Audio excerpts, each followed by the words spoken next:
वक्त मैं मौजूद हूं बेरूत के बशूरा इलाके में। सेंट्रल बेरूत का ये इलाका है और मेरे पीछे आप देख रहे हैं कि इस बिल्डिंग को किस तरह से इजराइल ने टारगेट किया है। आसमान में लगातार एक आवाज आती रहती है और वो आवाज दिखती नहीं है, बस महसूस की जा सकती है, सुनी की जा सकती है। इस वक्त भी आ रही है। ये ड्रोन्स आसमान में घूमते रहते हैं जो नजर तो नहीं आते हैं, लेकिन ऊपर से अपने टारगेट की तलाश में रहते हैं। और इजराइल ने बेरूत तक इन पूरे टारगेट करने वाले ड्रोन्स को भेजा है। ये आवाज जो सुनाई दे रही है ये उन्हीं की आवाज सुनाई देती है। किसी भी इलाके में चले जाइए आप, ऊपर आपको कुछ आवाज सुनाई देती रहेगी लेकिन नजर कुछ नहीं आएगा। और ये उसी तरह का ड्रोन से किया गया एक हमला है। अब ये हमला क्यों किया गया, बड़ा सवाल ये है। नईम कासिम जो नसरुल्लाह के बाद हिजबुल्लाह का चीफ बनाया गया है या जिसके हाथ में अभी तक बागडोर सौंपी गई है, उसके यहाँ होने की खबर थी कि बशूरा इलाके में वो आया हुआ है। उसी को यहाँ पर उसका ये अड्डा मानते हुए टारगेट किया गया। लेकिन कहा यह जा रहा है कि नईम कासिम यहाँ से निकल चुका था और उसके बाद ये अटैक किया गया। यानी इजराइल अपने दुश्मनों की कितनी पक्की टोह लेता है, इसकी तस्वीर एक बार आपको दिखाते हैं।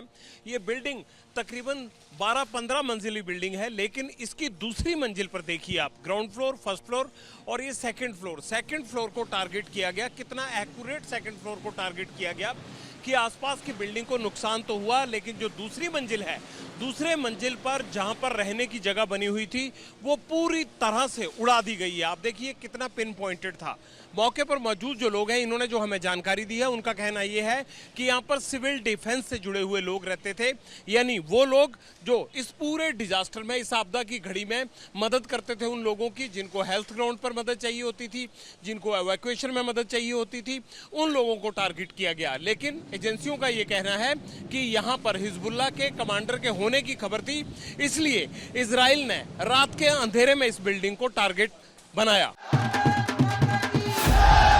What does Haryana's youth want? What's the political mood of the region? Will these assembly elections correspond to Lok Sabha election results? सरकार बनेगी तो 36 बरादरियों की सरकार बनेगी। Ram Ram. Who will have the last laugh? Will it be Naib Singh Saini of BJP or Bhupinder Singh Hooda from Congress? Will turn the tables this time. Haryana में मौजूद है हम इस वक्त।